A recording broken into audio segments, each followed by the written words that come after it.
શું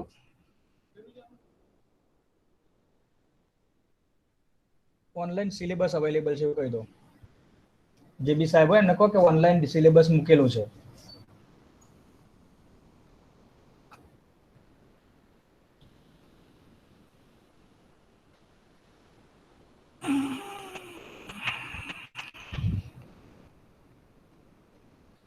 okay, I think screen દેખાતી હશે બધાને. हाँ सर. Yes sir. ઓકે.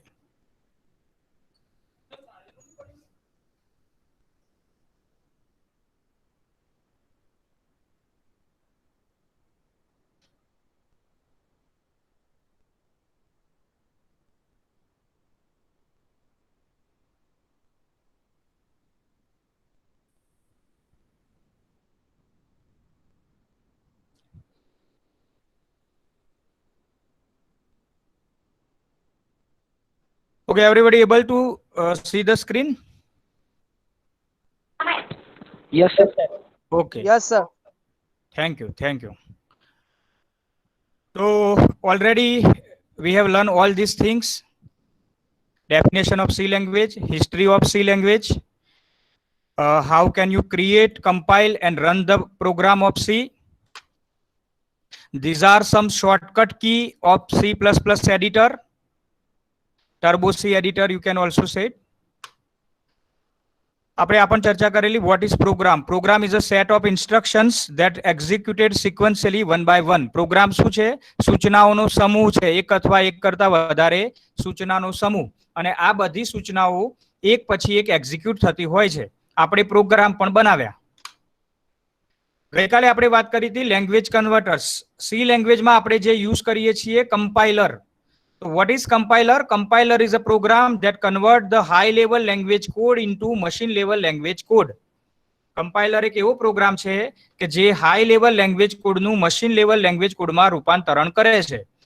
દાખલા તરીકે આપણે જે સી લેંગ્વેજનો કોડ લખીએ છીએ એ હાઈ લેવલ લેંગ્વેજ કોડ છે, એને કોમ્પ્યુટર સમજી શકતું નથી. તો આપણે શું કરવું પડશે? સી લેંગ્વેજના કોડને 1.0 ની ભાષામાં કન્વર્ટ કરવો પડશે, મશીન લેવલ લેંગ્વેજમાં કન્વર્ટ કરવું પડશે. તો આ મશીન લેવલ લેંગ્વેજમાં કન્વર્ટ કોણ કરી આપશે? કમ્પાઇલર કરી આપશે. તો જ્યારે તમે પ્રોગ્રામને કમ્પાઇલ કરો છો ત્યારે તમારા સી લેંગ્વેજનો પ્રોગ્રામ મશીન લેવલ લેંગ્વેજમાં કન્વર્ટ થઈ જાય છે, અને ત્યારબાદ જ આપણે એ પ્રોગ્રામને એક્ઝિક્યુટ કરી શકીએ છીએ. એક્ઝિક્યુટ કરવું મતલબ રન કરવું. તો કમ્પાઇલ કર્યા પછી આપણે પ્રોગ્રામને રન કરીએ છીએ. રન કર્યા પછી આપણને આઉટપુટ આપણને બ્લેક કલરની સ્ક્રીનમાં, એટલે કે આઉટપુટ સ્ક્રીનમાં આપણને આઉટપુટ મળતું હોય છે. આ બધી ચર્ચા આપણે ઓલરેડી કરી ચૂક્યા છીએ. એકાદ પ્રોગ્રામ બી બનાવી ચૂક્યા. એક simple program hello C language જે પ્રિન્ટ થઈને આવશે આપણી આઉટપુટ સ્ક્રીનમાં. આ એક બીજો પ્રોગ્રામ બી આપણે બનાવ્યો જેની અંદર મેં મારું નામ, મારું એડ્રેસ, સિટી, પિનકોડ એ બધું ડિસ્પ્લે થશે તમારી આઉટપુટ સ્ક્રીનમાં. આ બે પ્રોગ્રામ આપણે બનાવેલા છે. ઓકે, આજે આપણે આ એક નવો કોન્સેપ્ટ સમજવાનો છે, variable. This is a very important concept. C લેંગ્વેજમાં વેરિયેબલ એક વખત સમજાઈ જાય તો લગભગ આપણું મોટા ભાગનું કામ થઈ જાય છે. તો વેરિયેબલને વ્યવસ્થિત સમજી લેવાનું છે. So basically variable is a data name that is used for store a value. આ એની ડેફિનેશન છે કે what is variable? Variable is a data name that is used for store a data value. મતલબ variable એક પ્રકારનું ડેટાનું નામ છે કે જેની અંદર વેલ્યુ સ્ટોર થાય છે. તો વેરિયેબલ એક પ્રકારનું સ્ટોરેજ છે. વેરિયેબલ શું છે? It's a one kind of storage. એક પ્રકારનું સ્ટોરેજ છે જેમાં વેલ્યુ સ્ટોર થાય છે. હવે આ વેલ્યુ એટલે કેવી વેલ્યુ? દાખલા તરીકે 10, 20, 50, 10.5, 3.26, મતલબ એમાં ડેસિમલ વેલ્યુ પણ સ્ટોર થઈ શકે અને જે કહેવાય કે પોઈન્ટ વાળી વેલ્યુ 10.5, 25.5, તો આવી ફ્લોટિંગ પોઈન્ટ વેલ્યુ પણ એની અંદર સ્ટોર થઈ શકે. ફ્લોટિંગ પોઈન્ટ વેલ્યુને આપણે રિયલ વેલ્યુ પણ કહેતા હોઈએ છીએ. તો if you want to store a integer value or a real value, you can store in a variable. તો તો વેરિયેબલ એક પ્રકારનું ડેટાનું નામ છે જેમાં આપણે અલગ અલગ પ્રકારની વેલ્યુ સ્ટોર કરી શકીએ છીએ, જેમાં તમે ઇન્ટીજર વેલ્યુ મતલબ ઇન્ટીજરનું જો તમે ગુજરાતી કરો તો પૂર્ણાંક સંખ્યા, ઇન્ટીજર મતલબ પૂર્ણાંક સંખ્યા 10, 20, 50, 100, 200, 500, 5 લાખ, 10 લાખ, આ બધી જ સંખ્યાઓ કેવી કહેવાય? પૂર્ણાંક સંખ્યાઓ કહેવાય, પૂર્ણ અંક. તો એને સ્ટોર કરી શકો. અને રિયલ વેલ્યુઝ મતલબ અપૂર્ણાંક સંખ્યા. અપૂર્ણાંક સંખ્યા મતલબ જેમાં ડેસિમલ પોઈન્ટ આવતો હોય. દાખલા તરીકે 10.25, 25.50, 30.75, 101.50. તો પોઈન્ટ વાળી વેલ્યુ છે એને આપણે ફ્લોટિંગ પોઈન્ટ વેલ્યુ અથવા તો એને આપણે રિયલ વેલ્યુ કહેતા હોઈએ છીએ. અને જે પોઈન્ટ વગરની વેલ્યુ છે, જે આખો અંક છે, પૂર્ણ અંક છે, જેને આપણે પૂર્ણાંક સંખ્યા કહેતા હોઈએ છીએ, એને ઇંગ્લિશમાં ઇન્ટીજર વેલ્યુ કહેવામાં આવે છે. તો ઇન્ટીજર વેલ્યુ મતલબ પૂર્ણાંક સંખ્યા અને ફ્લોટ વેલ્યુ મતલબ અપૂર્ણાંક સંખ્યા. તો પૂર્ણાંક હોય કે અપૂર્ણાંક, આ કોઈ પણ સંખ્યાને જો મારે સ્ટોર કરવી હોય તો એ સ્ટોર કઈ જગ્યાએ થશે? વેરિયેબલની અંદર સ્ટોર થશે. એના માટે મારે સી લેંગ્વેજના પ્રોગ્રામની અંદર વેરિયેબલ ડિક્લેર કરવું પડે. વેરિયેબલ ડિક્લેર કર્યા પછી એ વેરિયેબલની અંદર હું કોઈ પણ વેલ્યુ સ્ટોર કરી શકું, એ પછી પૂર્ણાંક સંખ્યા હોય કે અપૂર્ણાંક સંખ્યા હોય. So what I have to do? I have to declare the variable. Then after I can store the any kind of value, if it is a integer value or if it is a real value. I can store it in the variable. So basically variable is a one kind of storage. એક પ્રકારનું storage છે જેમાં આપણે value store કરીશું. તો પ્રોગ્રામની અંદર value store કરવી પડે કેમ કે ઘણા બધા કેલ્ક્યુલેશન આપણે પ્રોગ્રામની અંદર કરી શકીએ. પ્રોગ્રામ એક એવી વસ્તુ છે કે જેમાં તમે કોઈ પણ પ્રકારનું ઇનપુટ આપો તો એ ઇનપુટ આપ્યા પછી તમને કોઈ પણ પ્રકારનું આઉટપુટ મળી શકે. તો એ વેલ્યુ જે તમે નાખશો એ કોઈ જગ્યાએ તમારે સ્ટોર કરવી પડશે. એ સ્ટોર કરવા માટેનું માધ્યમ કોણ છે? વેરિયેબલ છે. એ વેલ્યુ સ્ટોર કરવા માટે આપણે વેરિયેબલનો ઉપયોગ કરીશું. So variable is a data name that is used for store a data value. આગળ વધીએ. હવે આ વેરિયેબલ લેવા કેવી રીતે, વેરિયેબલને ડિક્લેર કેવી રીતે કરી શકાય, તો એની અહીં વાત કરેલી છે. હું એક પોઈન્ટરથી તમને બતાવીશ. કોઈ પણ વેરિયેબલને મારે જો સી લેંગ્વેજમાં લેવું હોય તો એની જે જનરલ સિન્ટેક્સ છે આ પ્રમાણે છે. કોઈ પણ વેરિયેબલને મારે સી લેંગ્વેજમાં જો ડિક્લેર કરવું હોય અથવા તો ક્રિએટ કરવું હોય તો એની જે જનરલ સિન્ટેક્સ છે કેવી છે? તો પહેલા તો તમારે ડેટા ટાઈપ લખવી પડે. તો જુદી જુદી પ્રકારના ડેટા ટાઈપ સી લેંગ્વેજમાં અવેલેબલ છે. ડેટા ટાઈપની ડિટેલમાં ડિસ્કશન આપણે આગળ જતા ભવિષ્યમાં જે લેક્ચર લેવાશે એમાં કરીશું વધારે ડિટેલમાં. અત્યારે આપણે ટૂંકમાં સમજીશું. તો તમારે પહેલા તો શું લખવું પડશે? ડેટા ટાઈપ લખવું પડે અને ત્યારબાદ વેરિયેબલનું નામ લખવું પડે. ત્યારબાદ તમે એક અથવા એક કરતા વધારે વેરિયેબલ ડિક્લેર કરી શકો. તો એની જનરલ સિન્ટેક્સ કેવી છે? એની જનરલ સિન્ટેક્સ એવી છે કે તમારે પહેલા ડેટા ટાઈપ લખવું પડે, ડેટા ટાઈપ લખવું પડશે અને ત્યારબાદ તમે વેરિયેબલનું નામ લખી શકો. એમાં એક અથવા એક કરતા વધારે વેરિયેબલ ડિક્લેર કરી શકાય. દાખલા કે variable 1, variable 2, variable 3 up to variable n. મતલબ તમે ધારો એટલા વેરિયેબલ સી લેંગ્વેજમાં ડિક્લેર કરી શકો. એની કોઈ લિમિટ નથી. જેટલી પ્રોગ્રામમાં જરૂરિયાત હોય, તમારે જેટલા વેરિયેબલ લેવા હોય એટલા વેરિયેબલ તમે પ્રોગ્રામિંગની અંદર લઈ શકો. દાખલા તરીકે આ જ વસ્તુને નીચે પણ સમજાવેલી છે. આ ડેટા ટાઈપ એટલે કે ઇન્ટીજર.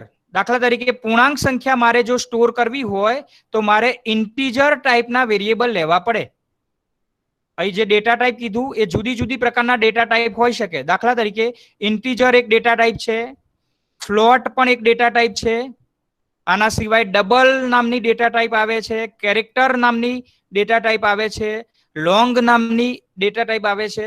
તો આવા જુદા જુદા ડેટા ટાઈપ સી લેંગ્વેજમાં આવે છે. જ્યારે તમારે પૂર્ણાંક સંખ્યા સ્ટોર કરવી હોય તો તમારે ડેટા ટાઈપનો પ્રકાર કેવો લેવો પડે? ઇન્ટીજર. પૂર્ણાંક સંખ્યા માટે ઇન્ટીજર લેવું પડે. અને અપૂર્ણાંક સંખ્યા સ્ટોર કરવી હોય તો ફ્લોટ ટાઈપ લેવું પડે. તો આ ઇન્ટીજર એ ડેટા ટાઈપ છે, ફ્લોટ એ પણ ડેટા ટાઈપ છે. તો કોઈ પણ વેરિયેબલ ડિક્લેર કરવો હોય તો પહેલું તમારે શું કરવું પડે? ડેટા ટાઈપ લખવી પડે. ડેટા ટાઈપ મતલબ ઇન્ટીજર અથવા ફ્લોટ અથવા ડબલ અથવા કેરેક્ટર, કોઈ પણ ડેટા ટાઈપ હોઈ શકે.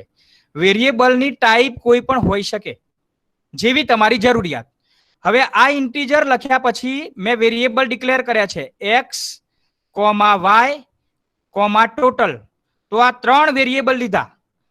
x નામનો વેરિયેબલ, y નામનો વેરિયેબલ અને ટોટલ નામનો વેરિયેબલ. વેરિયેબલનું નામ કોઈ પણ લઈ શકાય, યુઝર ડિફાઇન હોય છે. મતલબ યુઝરને જેવું નામ લેવું હોય એવું એ લઈ શકે. તમારા પ્રોગ્રામની જરૂરિયાત પ્રમાણે તમે વેરિયેબલનું કોઈ પણ નામ આપી શકો.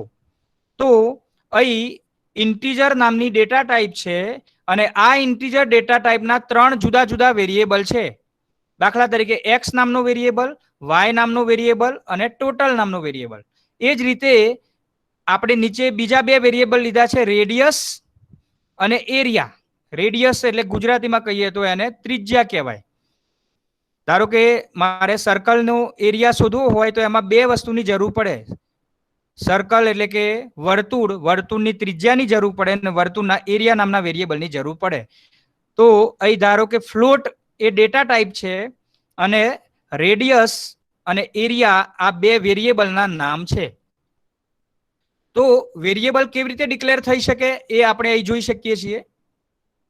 તમારે કોઈ પણ વેરિયેબલ ડિક્લેર કરવો હોય તો તમારે પહેલું કામ કરવું પડે, ડેટા ટાઈપ લખવી પડે અને ત્યારબાદ સ્પેસ આપી અને વેરિયેબલનું નામ લખી, કોમા કરી બીજો વેરિયેબલ, કોમા કરી ત્રીજો વેરિયેબલ, જેટલા વેરિયેબલ લેવા હોય એટલા લઈ શકાય. અને છેલ્લે સેમીકોલોન. છેલ્લે શું કરવું પડે? સેમીકોલોન. આ સેમીકોલોન છે. તો જેટલા બી વેરિયેબલ લેવા હોય, જે ટાઈપના લેવા હોય એ ટાઈપના વેરિયેબલ તમે લઈ શકો. તો અહીં તમને નીચે બતાવેલું છે, here integer and float are called data type. તો ઇન્ટીજર અને ફ્લોટ એ ડેટા ટાઈપ છે, જ્યારે x, y ટોટલ, રેડિયસ આ બધા શું છે? વેરિયેબલના નામ છે. આ બધા વેરિયેબલના નામ છે. તો આ રીતે આપણે વેરિયેબલને કેવી રીતે ડિક્લેર કરવો એની વાત થઈ ગઈ. અહીં આપણે શું જોઈ રહ્યા છીએ કે વેરિયેબલ મારે પ્રોગ્રામની અંદર લેવો હોય તો હું કેવી રીતે લઈ શકું? તો બહુ સિમ્પલ છે. મારે ડેટા ટાઈપ લખવી પડશે અને પછી વેરિયેબલનું લિસ્ટ લખવું પડશે. એ વેરિયેબલનું નામ યુઝર ડિફાઇન છે. પ્રોગ્રામર જે પ્રોગ્રામિંગ કરતો હોય એ પોતાના મન પ્રમાણે, પોતાના પ્રોગ્રામ પ્રમાણે કોઈ પણ નામ એ વેરિયેબલને આપી શકે છે. ડેટા ટાઈપમાં કોઈ પણ નામ ના આપી શકાય, એના ફિક્સ નામ હોય. Integer, float, double, long integer, character, એ ડેટા ટાઈપ એ એના ફિક્સ નામ છે. એમાં તમે તમારી રીતે નામ ના આપી શકો, પણ જે વેરિયેબલના નામ છે એ તમે તમારી રીતે નામ આપી શકો. એ યુઝર ડિફાઇન છે, કોઈ પણ નામ આપી શકાય. આપણા પ્રોગ્રામની જરૂરિયાત પ્રમાણે આપણે એપ્રોપ્રિએટ નામ આપીશું. તો આટલી વસ્તુ ખ્યાલ આવી ગઈ હશે. હજી વધારે ખ્યાલ આપણને જ્યારે પ્રોગ્રામ કરીશું ત્યારે આવશે. ઓકે, હવે assigning a value to the variable. વેરિયેબલને વેલ્યુ કેવી રીતે આપવાની? વેરિયેબલ તમે ડિક્લેર તો કરી દીધો, વેરિયેબલ બનાવી તો દીધો, પણ હવે વેરિયેબલને વેલ્યુ આપવી હોય તો કેવી રીતે આપી શકાય? દાખલા તરીકે અહીં તમને બતાવેલું છે કે અહીં વેરિયેબલને વેલ્યુ આપવા માટે બહુ સિમ્પલ છે. વેરિયેબલનું નામ લખવાનું ઇઝ ઇક્વલ ટુ વેલ્યુ લખવાની. વેરિયેબલનું નામ લખવાનું ઇઝ ઇક્વલ ટુ વેલ્યુ લખવાની. એની જનરલ સિન્ટેક્સ આ પ્રમાણે છે, વેરિયેબલનું નામ is equal two value. For example, અહીં એક ઉદાહરણ આપેલું છે કે ધારો કે હું 2 વેરિયેબલ લઉં છું, x અને y. આ બંને વેરિયેબલ કઈ ટાઈપના લઉં છું? ઇન્ટીજર ટાઈપના. ઇન્ટીજર x, y, મતલબ મેં વેરિયેબલ ડિક્લેર કર્યા, 2 વેરિયેબલ લીધા, x નામનો વેરિયેબલ અને y નામનો વેરિયેબલ. આ બંનેની ટાઈપ કઈ છે? ઇન્ટીજર છે. આ બંનેની ટાઈપ ઇન્ટીજર છે. આનો મતલબ શું થયો કે આ વેરિયેબલની અંદર તમે વેલ્યુ સ્ટોર કરી શકશો, પણ એ વેલ્યુ કેવી સ્ટોર કરી શકશો? પૂર્ણાંક સંખ્યા. એની અંદર તમે પૂર્ણાંક સંખ્યા સ્ટોર કરી શકશો, કેમ કે એ ઇન્ટીજર ટાઈપના વેરિયેબલ છે. તો ઇન્ટીજર ટાઈપના વેરિયેબલમાં આપણે પૂર્ણાંક સંખ્યા સ્ટોર કરી શકીશું. તો અહીં મેં એક્સ અને વાય એમ બે વેરિયેબલ લીધા છે, બંનેની ટાઈપ ઇન્ટીજર છે. તો હવે એક્સ ની વેલ્યુ મારે આપવી હોય તો હું કેવી રીતે આપી શકીશ? એક્સ બરાબર 5. તો આ એક્સ નામના વેરિયેબલની વેલ્યુ થઈ ગઈ 5. અને વાય નામના વેરિયેબલને વેલ્યુ આપવી હોય તો કેવી રીતે આપી શકીશ? વાય બરાબર 10. તો વાય નામના વેરિયેબલની વેલ્યુ કેટલી થઈ ગઈ? 10 થઈ ગઈ. તો હવે આપણે એકાદો પ્રોગ્રામ એવો બનાવીશું કે જેમાં આપણે વેરિયેબલ ડિક્લેર કરીશું. વેરિયેબલ ડિક્લેર કર્યા પછી એ વેરિયેબલને વેલ્યુ પ્રોવાઈડ કરીશું. તો વેરિયેબલ શું છે? It's a one kind of data name that is used for store a data value. Variable is a data name that is used for store a data value. You can declare the variable, and after declaration of variable you can assign the value to the variable. મતલબ variable ને તમે declare કરી શકો છો અને declare કર્યા પછી તમે એને વેલ્યુ અસાઇન પણ કરી શકો છો. અને વેરિયેબલ ને ડિક્લેર કરો છો ત્યારે જુદી જુદી ટાઈપના વેરિયેબલ ડિક્લેર કરી શકો છો, જેવી તમારી જરૂરિયાત. પૂર્ણાંક સંખ્યા સ્ટોર કરવી હોય તો ઇન્ટીજર વેરિયેબલ ડિક્લેર કરી શકાય. જો તમારે અપૂર્ણાંક સંખ્યા સ્ટોર કરવી હોય તો ફ્લોટ વેરિયેબલ ડિક્લેર કરી શકાય. ડબલ વેરિયેબલ પણ અપૂર્ણાંક માટે યુઝ થાય છે. લોંગ ઇન્ટીજર એ પૂર્ણાંક સંખ્યા માટે યુઝ થાય છે. શોર્ટ ઇન્ટીજર એ પણ એક ડેટા ટાઈપ છે, એ પૂર્ણાંક સંખ્યા માટે યુઝ થાય છે. જો કેરેક્ટર વેલ્યુ સ્ટોર કરવી હોય તો કેરેક્ટર ડેટા ટાઈપનો યુઝ થાય છે. ડેટા ટાઈપમાં વધારે ડિટેલમાં આપણે આગળ જતા 2-3 લેક્ચર પછી વધારે ડિટેલમાં એની ચર્ચા કરીશું. અત્યારે આપણે ખાલી એનું બેઝિક થોડુંક સમજવાનું છે. તો અહીં આપણે ઇન્ટીજર અને ફ્લોટ આ બે ટાઈપનો ઉપયોગ અત્યારે પૂરતો કરીશું પ્રોગ્રામિંગની અંદર. ઓકે, આ બે વસ્તુ પણ સમજી લઈએ કે પ્રિન્ટએફ ફંક્શન જે આપણે ઓલરેડી ગઈકાલે પ્રોગ્રામમાં યુઝ કર્યું, અને એક ફંક્શન બીજું છે સ્કેનએફ. તો આ બે ફંક્શનનો ઉપયોગ પણ આપણે સમજવાનો છે. આઈ થિંક હું અત્યારે પ્રિન્ટએફ ને સમજાવું એના કરતા બેટર છે કે પહેલા પ્રોગ્રામ સમજી લો. પ્રોગ્રામ સમજીશું ને તો પ્રિન્ટએફ સ્કેનએફ બહુ ઝડપથી ખબર પડી જશે આપણને. તો વેરિયેબલ અને પ્રિન્ટએફ નો ઉપયોગ કરીને એક પ્રોગ્રામ આપણે બનાવવું છે. તો એક પ્રોગ્રામ હું બનાવું છું. આ સ્ક્રીન મિનિમાઇઝ કરું અને એક પ્રોગ્રામ આપણે બનાવીએ.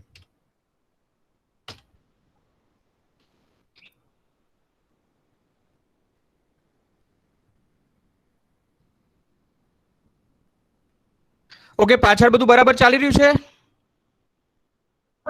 હા sir. Okay, yes sir. Thank you. હવે પાછી બ્લુ કલરની સ્ક્રીન આપણને દેખાતી હશે. બ્લુ કલરની સ્ક્રીન દેખાય છે? Yes sir.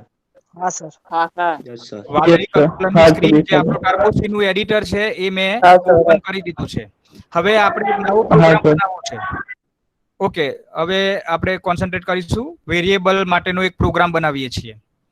ફાઇલમાં જઈશું, ન્યૂ. તો એક નવો પ્રોગ્રામ બની જશે. આને મારે ફૂલ સ્ક્રીન કરવી હોય તો F5 દબાઈશ તો આખી સ્ક્રીન ફૂલ થઈ જશે. F5 એ શોર્ટકટ કી છે આખી સ્ક્રીન કરવા માટેની. ઓકે, હવે કોઈ બી પ્રોગ્રામ કરવો હોય તો આપણે પહેલું કામ શું કરીએ છીએ? Header file. તો બે હેડર ફાઇલ આપણે એડ કરી દેવાની છે. Include stdio.h standard input output.h અને include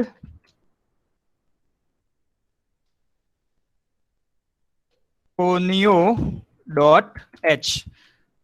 પ્રિન્ટએફ અને સ્કેનએફ ફંક્શન એ stdio.h ની અંદર આવેલા છે, અને clr scr અને getch ફંક્શન એ conio.h ની અંદર આવેલા છે. એટલે આપણે પ્રોગ્રામની અંદર આ ચારે ચાર ફંક્શનનો ઉપયોગ કરીશું વહેલા અથવા મોડા. તો એ જો મારે ચાર ફંક્શનનો ઉપયોગ કરવો હોય તો મારે શું કરવું પડશે? આ હેડર ફાઇલ્સને મારે એડ કરવી પડશે.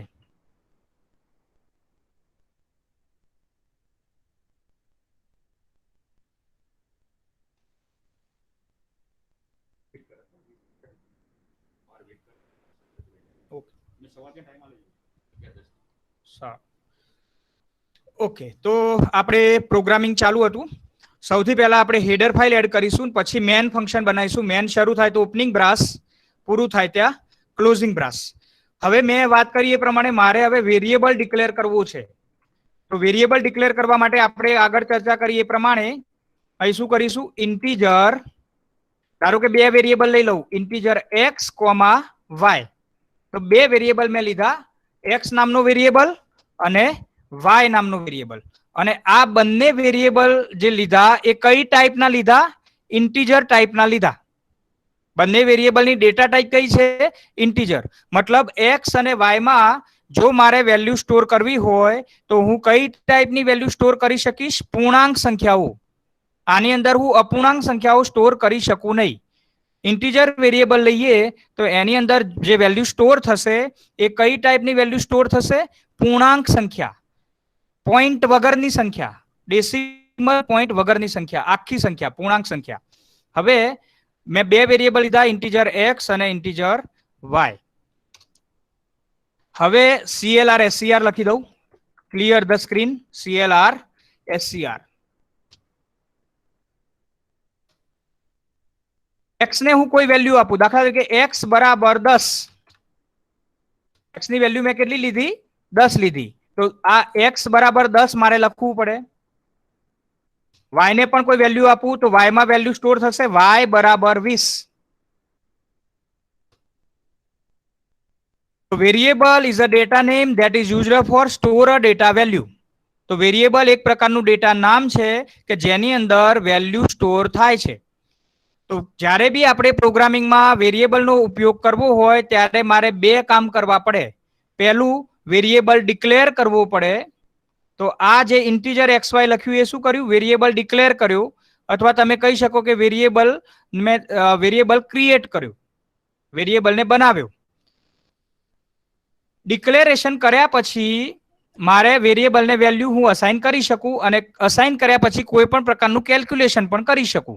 તો મેં અહીં x ની વેલ્યુ 10 લીધી તો એના માટે મારે લખવું પડે x બરાબર 10, અને મેં y ની વેલ્યુ 20 લીધી તો એના માટે મારે લખવું પડે y બરાબર 20.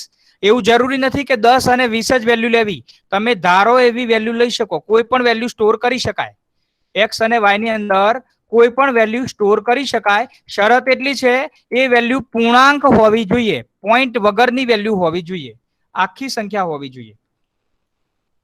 ઓકે, હવે આપણે ગઈકાલે પ્રિન્ટએફ જોયેલું, અહીં થોડુંક પ્રિન્ટએફ નું સ્વરૂપ બદલાશે. ધારો કે મારે આ x અને y ની વેલ્યુ આઉટપુટમાં જોઈએ છે, તો આઉટપુટ માટે મારે શું કરવું પડશે, પ્રિન્ટએફ લખવું પડશે. પ્રિન્ટએફ હું લખું ડબલ કોટેશનમાં,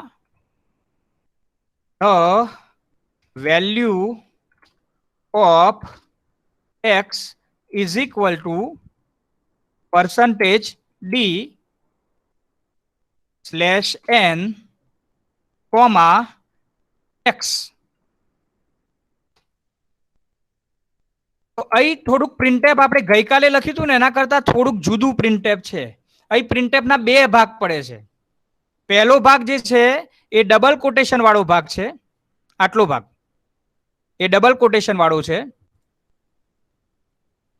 આટલો ભાગ જે છે એ ડબલ કોટેશન વાળો છે.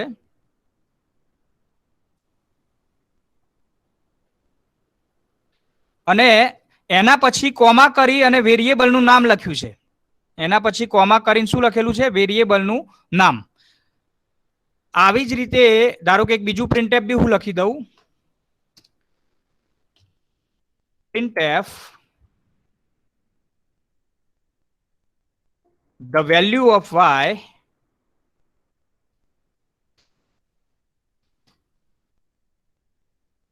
is equal to %d/n,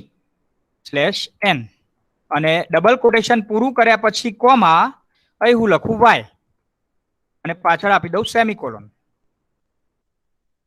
હવે આ પ્રિન્ટએફ થોડું ગઈકાલ કરતા જુદું છે, એને થોડુંક સમજવાનું છે. હવે પ્રિન્ટએફ નો નિયમ જરાક સમજીએ.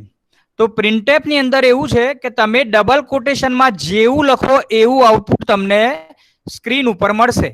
ડબલ કોટેશનમાં જેવું લખીએ એવું આઉટપુટ આપણને બ્લેક સ્ક્રીનમાં જ્યારે પ્રોગ્રામ રન કરીશું ત્યારે આપણને એવું દેખાશે. તો અહીં મેં ડબલ કોટેશનમાં શું લખ્યું છે? ધ વેલ્યુ ઓફ એક્સ બરાબર પરસન્ટેજ ડી સ્લેશ એન. તો આવું ને આવું ત્યાં તમને આઉટપુટમાં જોવા મળશે. પણ આની અંદર જ્યાં પરસન્ટેજ ડી છે ને, જ્યાં પરસન્ટેજ ડી છે, આ પરસન્ટેજ ડી નો મતલબ કે આ એક્સ ની જે વેલ્યુ છે એ તમારી આ પરસન્ટેજ ડી માં દેખાશે. એક્સ ની વેલ્યુ કેટલી છે? 10. એ 10 ક્યાં દેખાશે? પરસન્ટેજ ડી માં. એવી જ રીતે અહીં ડબલ કોટેશનમાં લખ્યું છે the value of Y is equal to percentage D slash N. તો એમાં પણ ડબલ કોટેશનમાં જેવું લખ્યું છે એવું તમને આઉટપુટ સ્ક્રીનમાં જોવા મળશે. પણ જ્યાં પરસન્ટેજ ડી છે ત્યાં તમને વાય ની વેલ્યુ જોવા મળશે. તો આનો મતલબ એવો છે કે જ્યાં જ્યાં તમારું પરસન્ટેજ ડી લખેલું છે ત્યાં તમને શું મળશે? કોમા કરીને જે વેરિયેબલ લખેલું છે એની વેલ્યુ તમારી પરસન્ટેજ ડી માં આવશે. આ પરસન્ટેજ ડી નો મતલબ છે ડેસિમલ ઇન્ટીજર. આનો મતલબ છે ડેસિમલ ઇન્ટીજર. તો આ પરસન્ટેજ ડી માં શું આવશે?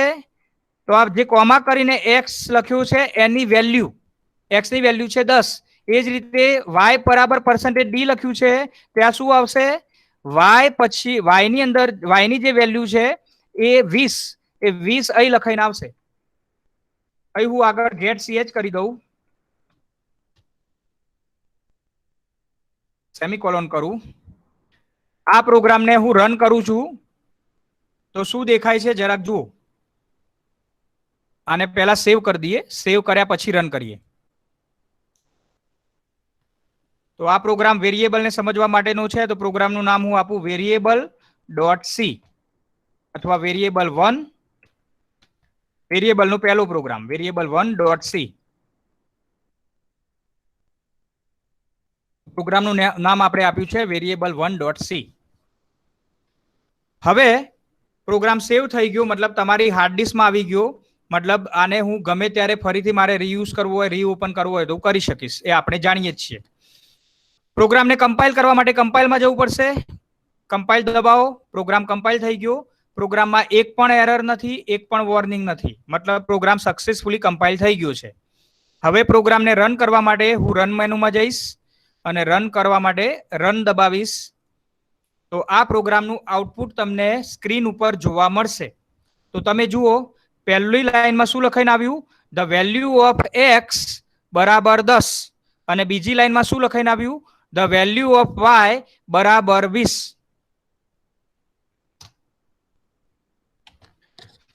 તો પ્રિન્ટએફ ને બરાબર સમજી લેવાનું છે. ડબલ કોટેશનમાં જેવું લખો, ડબલ કોટેશનમાં જેવું લખો એવું તમને આઉટપુટમાં મળે. આખા કે પહેલા પ્રિન્ટએફમાં લખ્યું છે ધ વેલ્યુ ઓફ એક્સ બરાબર પરસન્ટેજ ડી. પણ જ્યાં પરસન્ટેજ ડી છે ત્યાં શું આવ્યું? એક્સ ની વેલ્યુ. પરસન્ટેજ ડી છે ત્યાં શું આવ્યું? એક્સ ની વેલ્યુ. એવી જ રીતે અહીં બીજું પ્રિન્ટએફ લખ્યું છે, એમાં જુઓ the value of Y is equal to percentage D. તો જ્યાં પરસન્ટેજ ડી છે ત્યાં કોની વેલ્યુ આવી? કોમા કરીને જે વેરિયેબલ લખ્યું છે વાય એની વેલ્યુ આવી. તો અહીં ફરીથી હું પ્રોગ્રામને રન કરી ફરીથી આઉટપુટ એક વાર ચેક કરી લો. જેવું ડબલ કોટેશનમાં લખ્યું છે એવું તમારું આઉટપુટ આવશે. પ્રિન્ટએફ નો નિયમ, પ્રિન્ટએફમાં જેવું ડબલ કોટમાં લખો એવું આઉટપુટ આવે. આવી ગયું? ધ વેલ્યુ ઓફ એક્સ બરાબર 10, ધ વેલ્યુ ઓફ વાય બરાબર 20.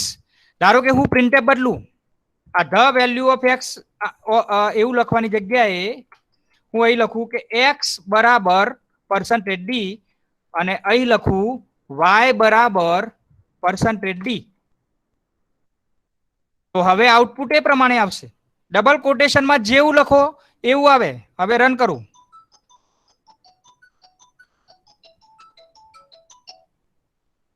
તો લખાઈને આવ્યું એક્સ બરાબર 10 અને વાય બરાબર 20. કેમ આવું લખાઈને આવ્યું? કેમ કે મેં પ્રિન્ટએફમાં ડબલ કોટેશનમાં જે લખેલું હતું એ મેં ચેન્જ કર્યું. અને એ તમે જેવું ચેન્જ કરશો એવું લખાઈને આવે. અહીં હું લખું એક્સ ની જગ્યાએ એવું લખી દઉં કે હેલો આઈ એમ એક્સ. તો તમે હવે રન કરો તો એમાં એવું લખાઈને આવશે હેલો આઈ એમ એક્સ બરાબર 10. હેલો આઈ એમ એક્સ બરાબર 10. તો કોમ્પ્યુટર એ પોતે કશું સમજતું નથી, તમે જેવું લખો એવું તે આઉટપુટ આવે. ખ્યાલ આવે છે બધાને? તો આઈ થિંક આ ખ્યાલ આવી ગયો હોવો જોઈએ. તો ફરીથી હું થોડુંક વ્યવસ્થિત લખું, કેમ કે મારે એક્સ ની વેલ્યુ ડિસ્પ્લે કરવાની છે અને વાય ની વેલ્યુ ડિસ્પ્લે કરવાની છે. તો હું અહીં મેસેજ પણ વ્યવસ્થિત લખીશ. The value of x is equal to %d, the value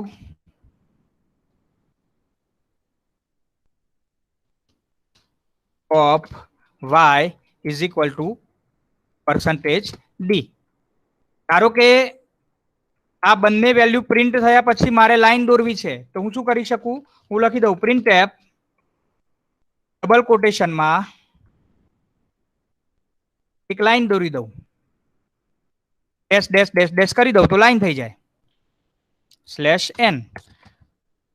okay, આમાં જે ડબલ કોટેશન પછી કોઈ વેરિયેબલ નું નામ લખ્યું નથી, તો આ જે પ્રિન્ટએફ છે એમાં નામ ડબલ કોટેશન કર્યા પછી કમ્પ્લીટ કર્યા પછી વેરિયેબલ નું નામ એટલા માટે નથી લખ્યું કેમ કે આમાં મારે એક વેરિયેબલની વેલ્યુ પ્રિન્ટ કરવાની નથી. આ પ્રિન્ટએફ દ્વારા મારે વેરિયેબલની વેલ્યુ પ્રિન્ટ નથી કરવી, મારે ખાલી લાઈન દોરવી છે. તો આઉટપુટમાં એક લાઈન દોરાઈને આવશે. તો પ્રિન્ટએફમાં ડબલ કોટેશન કરી અને એક ડેશ ડેશ ડેશ ડેશ કરી દઈશ તો ત્યાં આઉટપુટમાં એક લાઈન દોરાઈને આવશે. જુઓ તમે જોયું? તો એક લાઈન પણ દોરાઈ ગઈ. ધ વેલ્યુ ઓફ એક્સ બરાબર 10, ધ વેલ્યુ ઓફ વાય બરાબર 20 અને એક લાઈન પણ આવી ગઈ. ધારો કે ઉપર પણ એક લાઈન જોઈએ, તો હું સ્ટાર્ટિંગમાં લખી દઉં પહેલું પ્રિન્ટએફ ડબલ કોટેશનમાં ડેશ ડેશ ડેશ ડેશ કરીને એક લાઈન કરી દઉં /n કૌંસ પૂરો સેમિકોલોન. તો હવે શું થશે?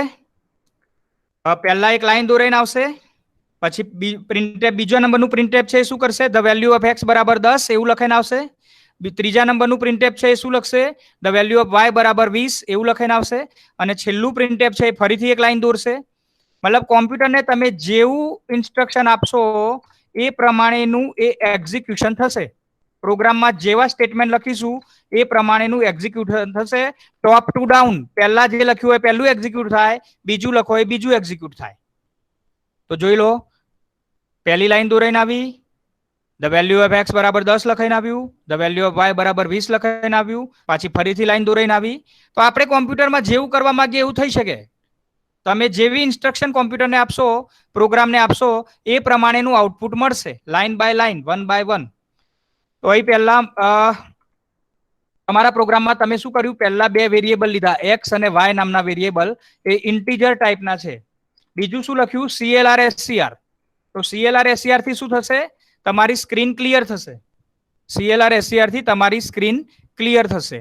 એના પછી મેં એક્સ નામના વેરિયેબલની વેલ્યુ લઈ લીધી 10, વાય ની વેલ્યુ લઈ લીધી 20. તો એક્સ ની વેલ્યુ 10 થઈ ગઈ, વાય ની વેલ્યુ 20 થઈ ગઈ. હવે પ્રિન્ટએફ થી શું કર્યું? પહેલા પ્રિન્ટએફ થી એક લાઈન દોરી. બીજા પ્રિન્ટએફમાં એવું લખ્યું ડબલ કોટેશનમાં ધ વેલ્યુ ઓફ એક્સ બરાબર %d. તો ડબલ કોટેશનમાં જેવું લખ્યું હોય એવું આઉટપુટ આવશે, પણ માત્ર ધ્યાન એ રાખવાનું છે કે આ %d લખ્યું છે ત્યાં શું આવશે? એક્સ ની વેલ્યુ, એટલે કે %d માં 10 લખાઈને આવશે. અને એ જ રીતે એના પછીના પ્રિન્ટએફમાં the value of Y is equal to %d, એટલે કે %d માં વાય ની વેલ્યુ લખાઈને આવશે. અને એના પછી છેલ્લા પ્રિન્ટએફમાં આપણે શું કર્યું? તો એમાં ફરીથી એક લાઈન દોરી. તો જેવું તમે જેટલા પ્રિન્ટએફ લખ્યા છે એટલા તમને આઉટપુટમાં આવશે. Printf is a output statement, output આપવા માટેનું સ્ટેટમેન્ટ છે. It's a one kind of output function. જ્યારે બી તમારે કઈ આઉટપુટ આપવું હોય તો તમે પ્રિન્ટએફ નો ઉપયોગ કરી શકો. અને ગેટ ch લખ્યું છેલ્લું સ્ટેટમેન્ટ, ગેટ ch મતલબ તમને તમારું output on the spot screen ઉપર દેખાશે. ગેટ ch ના લખવું તો મારે પછી તરત આઉટપુટ જોવા ના મળે. એના પછી મારે વિન્ડો મેનુમાં જવું પડે, વિન્ડો મેનુમાં જઈ અને યુઝર સ્ક્રીન ખોલવી પડે ત્યારે હું આઉટપુટ જોઈ શકું. એટલે દરેક પ્રોગ્રામમાં ગેટ ch લખવાથી આપણને ડાયરેક્ટ જ આઉટપુટ મળી જશે. પ્રોગ્રામને ફરીથી કમ્પાઇલ કરું અને ફરીથી રન કરું તો તમે જોઈ શકો છો, પહેલા લાઈન દોરાઈને આવી, લખાઈને આવ્યું ધ વેલ્યુ ઓફ એક્સ બરાબર 10, ધ વેલ્યુ ઓફ વાય બરાબર 20 અને ફરીથી લાઈન દોરાઈને આવી. હવે ધારો કે હું વેલ્યુ બદલી નાખું, એક્સ ની જગ્યાએ એક્સ ની જે 10 વેલ્યુ છે એની જગ્યાએ 100 કરી દઉં તો શું થશે? અને એ રીતે વાય ની ધારો કે 2000 કરી દઉં તો તમે જોઈ શકો છો અહીં હવે શું થશે? પહેલું પ્રિન્ટએફ તો કે લાઈન દોરાઈને આવશે. બીજું printf the value of x બરાબર % ડી, પણ હવે % ડી માં 10 લખાઈને નહીં આવે. હવે % ડી માં શું લખાઈને આવશે? 100 લખાઈને આવશે, કેમ કે એક્સ ની વેલ્યુ હવે 10 નથી 100 છે. પ્રોગ્રામ મેં ચેન્જ કર્યું, એક્સ ની વેલ્યુ 10 ની જગ્યાએ 100 કરી દીધી, તો હવે એક્સ બરાબર 10 લખાઈને નહીં આવે, એક્સ બરાબર 100 લખાઈને આવશે. એ જ રીતે ધ વેલ્યુ ઓફ વાય બરાબર % ડી લખ્યું તો એની અંદર વાય બરાબર હવે 20 નથી, પણ વાય બરાબર કેટલા થઈ ગયા? 2000 થઈ ગયા. તો અહીં તમારા ડબલ કોટેશનમાં જેવું લખ્યું છે એવું આઉટપુટ આવશે. The value of Y is equal to % D, પણ % ડી માં હવે વાય ની વેલ્યુ પ્રિન્ટ થશે. તો % ડી માં કઈ વેલ્યુ પ્રિન્ટ થશે? કોણ કહેશે? જવાબ આપો તો. % ડી માં કઈ વેલ્યુ પ્રિન્ટ થશે? 2000 2000 થશે, રાઈટ? આની અંદર 2000 પ્રિન્ટ થશે. તો % ડી માં 2000 પ્રિન્ટ થશે. ઓકે, તો આ પ્રોગ્રામને હું ફરીથી સેવ કરી દઉં. આ જે બી ચેન્જ કરું એ જો હું સેવ ના કરું તો એ પછી જે ચેન્જ કર્યા છે તમારા પ્રોગ્રામમાં રિફ્લેક્ટ નહીં થાય. આ સેવ કર્યો અને ફરીથી આને રન કરું. યુ કેન સી, જુઓ હવે જુઓ ધ વેલ્યુ ઓફ એક્સ બરાબર 100 આવી ગયા, the value of Y is equal to 2000 આવી ગયા. તો વેરિયેબલની વેલ્યુ તમે ચેન્જ કરશો તો એ પ્રમાણે તમારું આઉટપુટ પણ ચેન્જ થશે. ધારો કે હું અહીં 10,000 લખી દઈશ તો આઉટપુટમાં 10,000 આવી જશે. એક્સ ની વેલ્યુ મેં બદલી 10,000 કરી દીધી. હવે રન કરું પ્રોગ્રામ, જુઓ ધ વેલ્યુ ઓફ એક્સ બરાબર 10,000 થઈ ગયા અને the value of Y is equal to 2000, જે આપણે ચેન્જ કર્યું નથી. તો એક્સ અને વાય ની વેલ્યુ જે બી હશે એ તમારા પ્રોગ્રામમાં એક્ઝિક્યુટ થશે. આમાં પ્રોગ્રામ એક્ઝિક્યુટ ટોપ ટુ ડાઉનમાં થશે, મતલબ CLR SCR પહેલી ઇન્સ્ટ્રક્શન તમારી સ્ક્રીન ક્લિયર. એક્સ બરાબર 10,000, એક્સ ની વેલ્યુ 10,000 થઈ ગઈ. વાય બરાબર 2000, વાય ની વેલ્યુ 2000 થઈ ગઈ. આ પ્રિન્ટએફ થી લાઈન દોરાઈ ગઈ. બીજા પ્રિન્ટએફ થી વેલ્યુ ઓફ એક્સ બરાબર 10,000 પ્રિન્ટ થઈને આવી જશે. આના પછીના પ્રિન્ટએફ થી ધ વેલ્યુ ઓફ વાય બરાબર 2000 પ્રિન્ટ થઈને આવી જશે. એના પછીના પ્રિન્ટએફ થી આખી લાઈન દોરાઈ જશે અને ગેટ સીએચ થી તમને આઉટપુટ મળી જશે. મતલબ તમારો પ્રોગ્રામ સ્ટાર્ટિંગ થી એન્ડ સુધી, પહેલા વાક્યથી છેલ્લા વાક્ય સુધી ટોપ ટુ ડાઉન એપ્રોચમાં એક્ઝિક્યુટ થશે. એટલા માટે સી લેંગ્વેજને procedure oriented high level top down approach programming language કહેવામાં આવે છે. કેમ કે એનો જે પ્રોગ્રામ છે એ પહેલા સ્ટેટમેન્ટથી માંડીને છેલ્લા સ્ટેટમેન્ટ સુધી, પહેલા વાક્યથી છેલ્લા વાક્ય સુધી ટોપ ટુ ડાઉન મેનરમાં એક્ઝિક્યુટ થાય છે. પહેલું તમે જે લખો એ પહેલું એક્ઝિક્યુટ થાય છે, છેલ્લું જે લખો એ છેલ્લું એક્ઝિક્યુટ થાય છે. ઓકે, ધારો કે હું CLR SCR આ એક પ્રયોગ કરું છું સમજવા માટે. આ CLR SCR અહીંથી કાઢી નાખું અને અહીં લખી દઉં તો શું થાય વિચારો.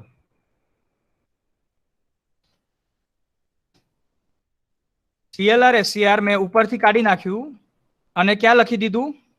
નીચે. તો હવે શું થશે તમે સમજો કે અહીં પહેલા બે વેરિયેબલ ડિક્લેર થયા એક્સ અને વાય. એક્સ ની વેલ્યુ 10,000 થઈ ગઈ, વાય ની વેલ્યુ 2000 થઈ ગઈ. ઓકે, આ પ્રિન્ટએફ થી એક લાઈન દોરાઈને આવશે. પહેલા પ્રિન્ટએફ થી એક લાઈન દોરાઈને આવશે. બીજા પ્રિન્ટએફ થી લખાઈને આવશે ધ વેલ્યુ ઓફ એક્સ બરાબર 10,000, આવું લખાઈને આવશે. ઓકે, હવે CLR SCR હવે લખ્યું તમે તો હવે સ્ક્રીન ક્લિયર થશે. મતલબ આ બે પ્રિન્ટએફ થી જે બી લખેલું હતું ને એ જતું રહેશે. CLR SCR એ શું કરશે? સ્ક્રીન ક્લિયર કરી દેશે. મતલબ આ પહેલા બે પ્રિન્ટએફ જતા રહેશે, ક્લિયર થઈ જશે. ઓકે, સ્ક્રીન ક્લિયર થઈ ગઈ. પછી પ્રિન્ટએફ થી શું આવ્યું? સ્ક્રીન ક્લિયર થયા પછી ધ વેલ્યુ ઓફ વાય બરાબર 2000 અને પાછી એક લાઈન પ્રિન્ટ થઈને આવી ગઈ. એના પછીનું પ્રિન્ટએફ શું કરે છે? એક નવી લાઈન પ્રિન્ટ કરે છે. તો હવે તમારું આઉટપુટ આ પ્રમાણેનું આવશે. આ પહેલી બે લાઈનો પ્રિન્ટ નહીં થાય. આ જે પ્રિન્ટએફ છે એ પ્રિન્ટ નહીં થાય. આ બંને પ્રિન્ટએફ હવે તમારા આઉટપુટમાં નહીં દેખાય. કેમ નહીં દેખાય?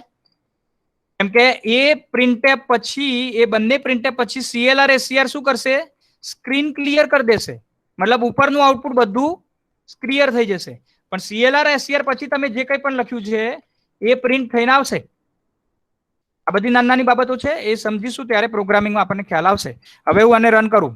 જુઓ, આઉટપુટ 4 લાઈનનું નહીં આવે, 2 લાઈનનું જ આવશે. છેલ્લી 2 લાઈનનું જોઈ લો. The value of y is equal to 2000 અને પછી એક લાઈન દોરાઈને આવી. તો આવું કેમ થયું?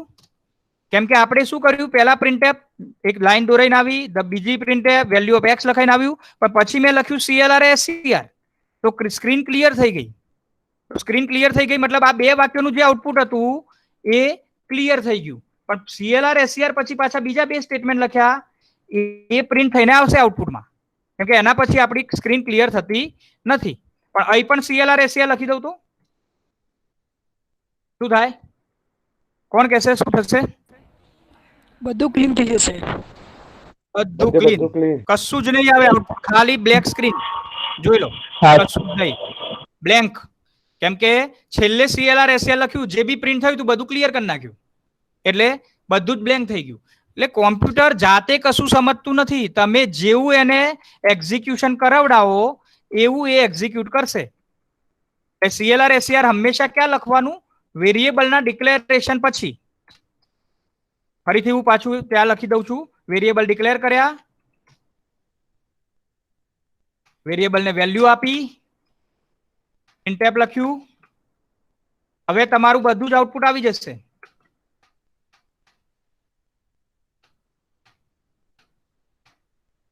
અને રન કરું તો યુ કેન સી, તમને આઉટપુટ જોવા મળશે.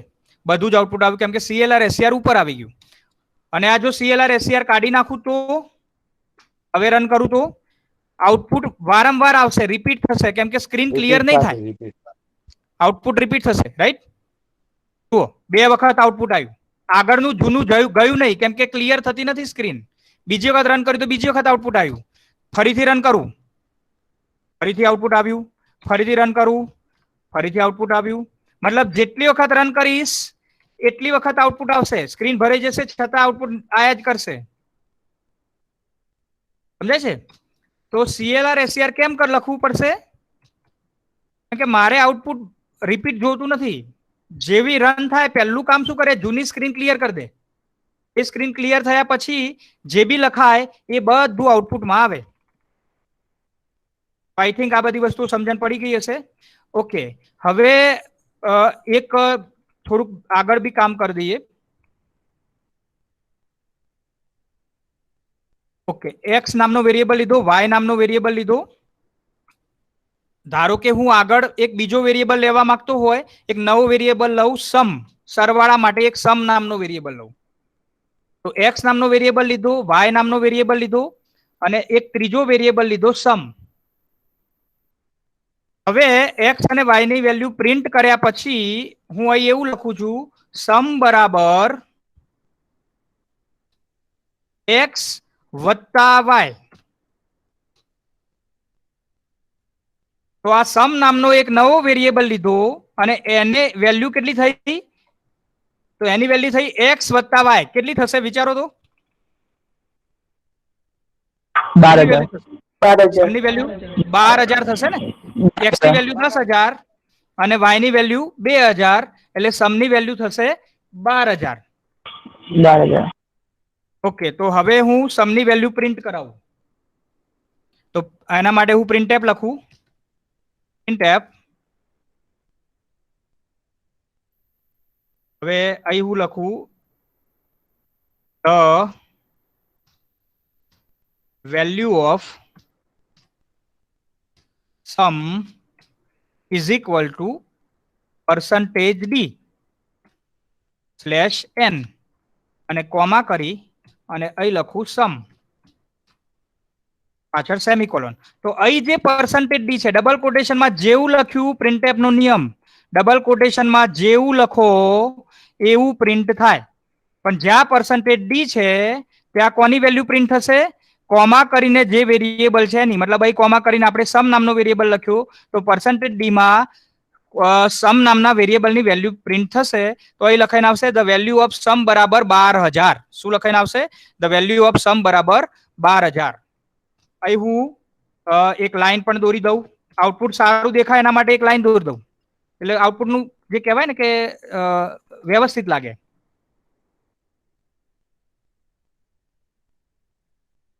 /n. હવે રન કરું આને સેવ કરી દઉં પહેલા તો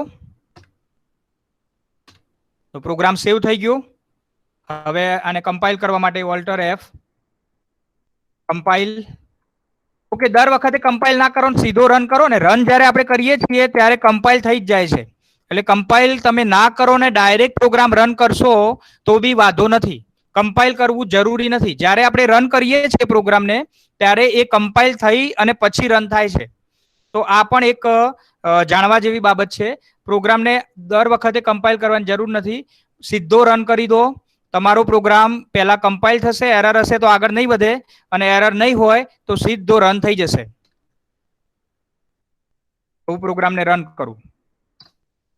You can see the value of x is equal to 10,000, the value of y is equal to 2,000 and the value of sum is equal to 12,000. કેમ કે સમ બરાબર આપણે શું કર્યું હતું? x વત્તા y એવું કરેલું. તો આ પણ એક પ્રોગ્રામ તમારો જે 3rd નંબરનો પ્રોગ્રામ જે આપણા વેરિયેબલનો પહેલો પ્રોગ્રામ, તો એને પણ તમે લોકો પ્રેક્ટિસ કરજો. પેલા મોબાઈલ વાળું સોફ્ટવેર છે એમાં પણ કરી શકો. જેના જોડે લેપટોપ હોય તો લેપટોપ અથવા કોમ્પ્યુટરમાં પણ તમે પ્રેક્ટિસ કરી શકો. તો આજનો એક પ્રોગ્રામ આ ચલાવવાનો હતો એ આપણે ચલાવ્યો છે. આને બરાબર સમજી લેવાનું છે. આ પ્રિન્ટએફ સ્ટેટમેન્ટ અને વેરિયેબલ આ બંને વસ્તુ આમાંથી બરાબર સમજાઈ જાય છે. પ્રિન્ટએફ અને વેરિયેબલ બંને વસ્તુ આનાથી બરાબર સમજાઈ જશે. આ પ્રોગ્રામને હું સેવ કરી દઉં છું. સ્ક્રીન બંધ કરું છું. Alt F quit. અહીંથી હું એક્ઝિટ લખીશ એટલે ડોસ પ્રોમ્પ્ટ ઉપર આવી જઈશ. અરે વિન્ડોમાં આવી જઈશ. આ ડોસ પ્રોમ્પ્ટ છે. એક્ઝિટ લખીશું એટલે ડેસ્કટોપ ઉપર આવી જશું. ઓકે, પાછી તમને સ્ક્રીન દેખાતી હશે. સ્ક્રીન દેખાય છે આપણું પ્રેઝન્ટેશન? હા સર. હા સર. હા સર, દેખાય છે. પ્રિન્ટએફ બહુ સરળતાથી સમજાશે આપણને. આપણે પ્રોગ્રામમાં ઓલરેડી પ્રિન્ટએફનો ઉપયોગ કરી ચૂક્યા એટલે હવે તમને પ્રિન્ટએફ સ્ટેટમેન્ટ બહુ ઇઝીલી સમજાશે. તો અહીં તમે જુઓ કે પ્રિન્ટએફ શું છે. So printf is a one kind of function. C લેંગ્વેજનું એક ફંક્શન છે. It's a predefined function. Printf is a predefined function. તૈયાર ફંક્શન છે. પ્રી ડિફાઇન્ડ ફંક્શન મતલબ તૈયાર. એનો આપણે ડાયરેક્ટ ઉપયોગ કરીએ છીએ. મેન ફંક્શન છે ને આપણે બનાવીએ છીએ, જ્યારે પ્રિન્ટએફ ફંક્શનનો ડાયરેક્ટ ઉપયોગ કરીએ છીએ. એટલે it's a predefined function. અને આ પ્રિન્ટએફ ફંક્શન ક્યાં આવેલું છે એ પણ આપણને ખબર છે. એસટીડી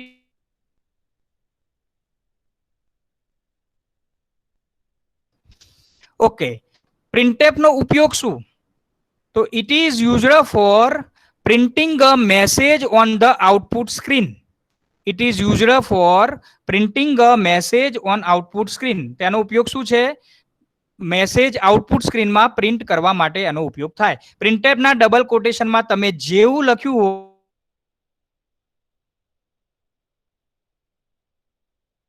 આઉટપુટ મળશે. એ ડબલ કોટેશનમાં તમે કંઈ પણ લખી શકો. તમારું નામ લખો તો એ આવે, એક્સ ની વેલ્યુ લખો તો એ આવે. ડબલ કોટેશનમાં જે લખશો એવું તમને આઉટપુટ મળશે. So it is used for output purpose. તો printf એ આઉટપુટ ફંક્શન છે. It is used for output purpose. Purpose નું સ્પેલિંગ ખોટું છે, તમે જાતે સુધારી લેજો. It is used for output purpose. The general syntax of printf statement is as below. કોઈ પણ printf statement લખવું હોય તો એનું જનરલ સિન્ટેક્સ કેવી છે? તો તમારે શું લખવું પડે? printf કરીને ડબલ કોટેશનમાં કંટ્રોલ સ્ટ્રિંગ. ડબલ કોટેશનમાં કંટ્રોલ સ્ટ્રિંગ, આપણે જે ડબલ કોટેશનમાં પહેલું જે બી લખીએ, મતલબ કોઈ લાઈન દોરી હોય તો એ પણ કંટ્રોલ સ્ટ્રિંગ કહેવાય. એમાં તમે તમારું નામ લખ્યું હોય ડબલ કોટેશનમાં તો એ પણ કંટ્રોલ સ્ટ્રિંગ કહેવાય. તમે કોઈ વેરિયેબલની વેલ્યુ પ્રિન્ટ કરવા માંગતા હોય, the value of x is equal to %d, એ પણ એક કંટ્રોલ સ્ટ્રિંગ કહેવાય. મતલબ ડબલ કોટેશનમાં એક મેસેજ, જે મેસેજ તમે પ્રિન્ટ કરવા માંગો છો એ મેસેજ, તો એ ડબલ કોટેશનમાં આવશે. અને પછી કોમા કરી અને વેરિયેબલનું લિસ્ટ, મતલબ કોમા કરી અને વેરિયેબલનું લિસ્ટ. આ જે બીજો ભાગ છે એ ઓપ્શનલ છે, કમ્પલસરી નથી. વેરિયેબલનું લિસ્ટ ક્યારે આવશે? જો તમારે વેરિયેબલની વેલ્યુ આ કંટ્રોલ સ્ટ્રિંગમાં ડિસ્પ્લે કરવાની હોય તો આ બીજો ભાગ આવશે, કોમા પછીનો ભાગ. અધરવાઇઝ એ આવશે નહીં. તમારે માત્ર તમારું નામ ડિસ્પ્લે કરવું હોય તો આ વેરિયેબલનું લિસ્ટ લખવાની જરૂર નથી. પણ મારે વેરિયેબલની વેલ્યુ પ્રિન્ટ કરાવવી હોય, જેમ આપણે આગળના પ્રોગ્રામમાં કરી, the value of x is equal to %d, તો ત્યાં %d લખ્યું તો પછી એ %d એટલે કઈ વેલ્યુ? તો એક કોમા કરીને તમારે વેરિયેબલનું નામ લખવું પડે. એ %d મતલબ જે વેરિયેબલનું નામ લખ્યું હોય એ વેરિયેબલની વેલ્યુ. તો આઈ થિંક પ્રિન્ટએફ ફંક્શન બધાને બહુ સારી રીતે સમજાઈ ગયું હશે. સ્કેનએફ ફંક્શન વિશે આપણી ચર્ચા નેક્સ્ટ લેક્ચરમાં કરીશું. કોઈ નીકળી ના જતા, આપણું લેક્ચર ચાલુ છે.